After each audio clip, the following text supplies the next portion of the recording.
much. Your Excellencies, good morning, good afternoon, good evening, all invited guests.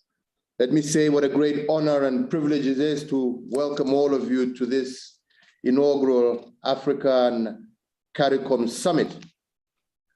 And I want to extend my sincere gratitude to each one of you here today for taking time out of your very busy schedules to attend this historic summit, which seeks to unite people of African descent across continents. In the interest of time and due to the tight schedule, I would just like to outline the proposed program for today. Our first segment will feature opening statements from myself, the chairperson of the African Union, and also the chairperson of CARICOM.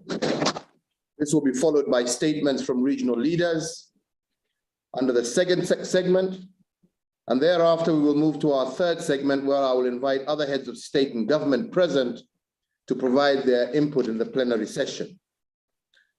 This session will be followed by our fourth segment, which will have statements from heads of regional and international organizations, and this will draw our deliberations to a close, upon which the Kenyan Cabinet Secretary for Foreign Affairs will present the key outcomes of our deliberations and close the summit. So, Excellencies, let me proceed now and make my opening statement.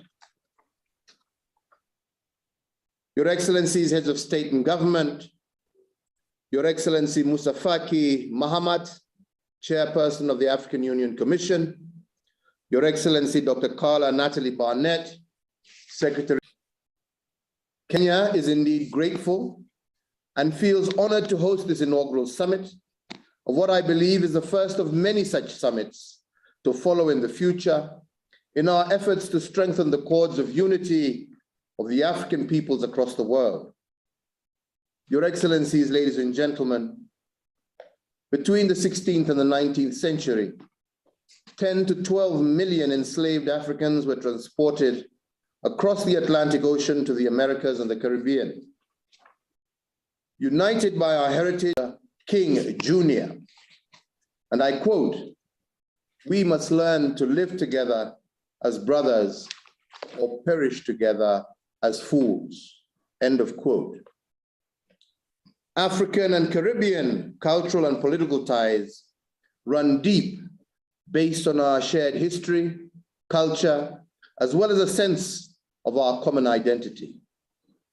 Our common historical experience of slavery and colonialization inspired Africa's founding fathers to form the Pan-African movement in the 1900s. This movement was championed by the Africans in the diaspora, which established the foundations of a rich and vibrant African-Caribbean relationship. So today, let us come together and seize the moment to harness the tremendous potential of this unique relationship into a powerful social, economic, cultural, and political force. Allow me, Your Excellencies, to outline a few areas where we can work together to achieve this goal. I do believe that the first area is the blue economy. Both Africa and the Caribbean regions are blessed with enormous resources in the blue economy. The African continent has 38 coastal states and island states, and a coastline of well over 47,000 kilometers. All members of states of CARICOM, they enjoy access to approximately 1 million square miles of the Caribbean Sea. This presents enormous opportunities to strengthen and foster innovative partnerships across the two regions to sustainably exploit and harness the potential of the blue economy. Excellencies, sustainable exploitation of these resources will no doubt boost economic prosperity, expand creation of decent jobs, and strengthen food security in our two regions. The second area, Excellencies, is climate change. Climate change remains an existential threat to all of us.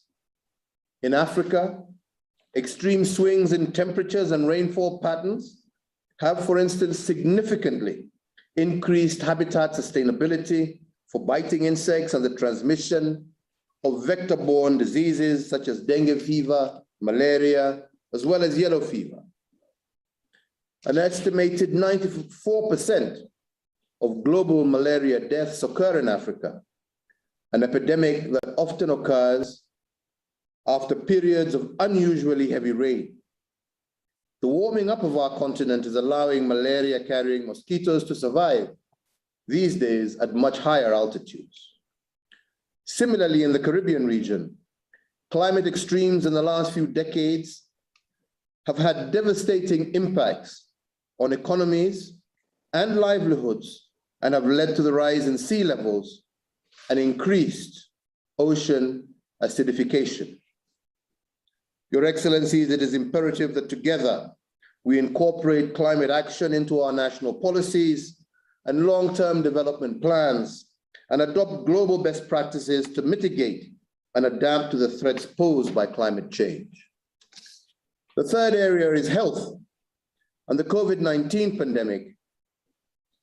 The outbreak of this pandemic has redefined health systems across the developing world and reshaped our health responses to pandemics.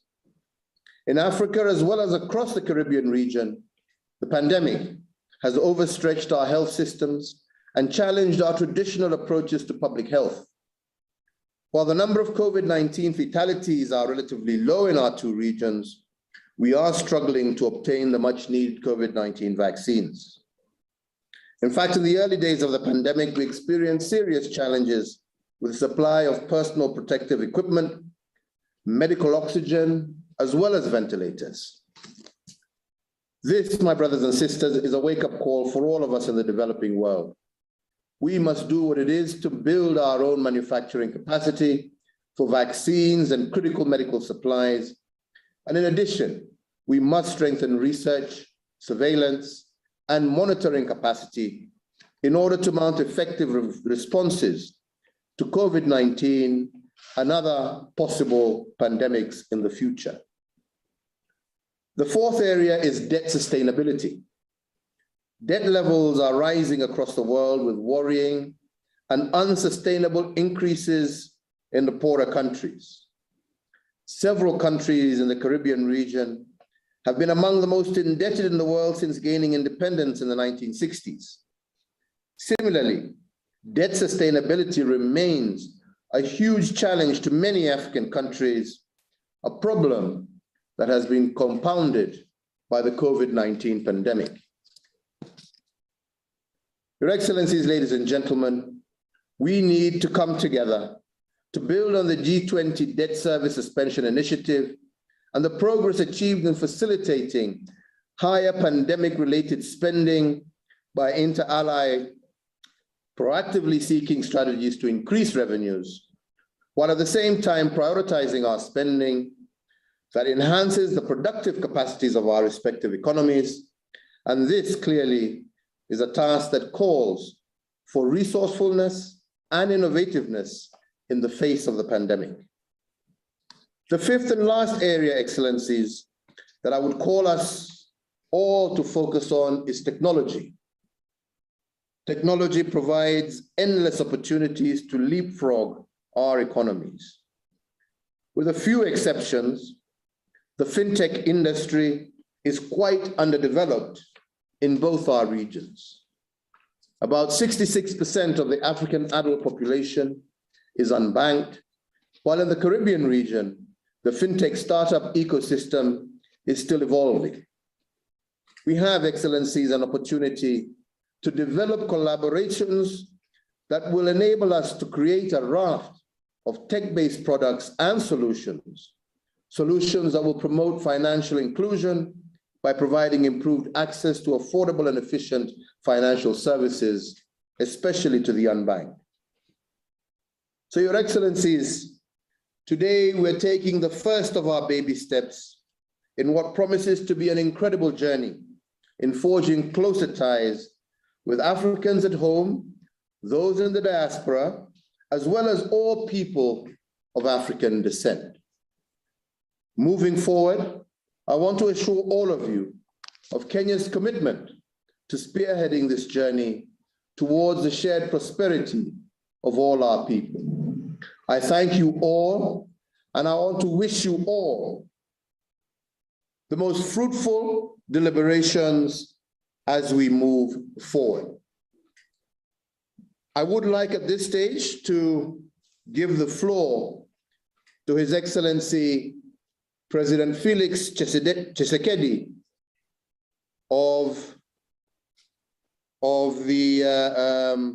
who is currently the chair of the AU. He's delayed. Apparently he's not with us.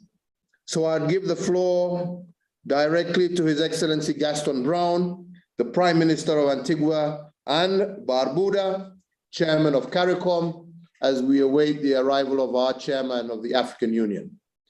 Your Excellency, you have the floor.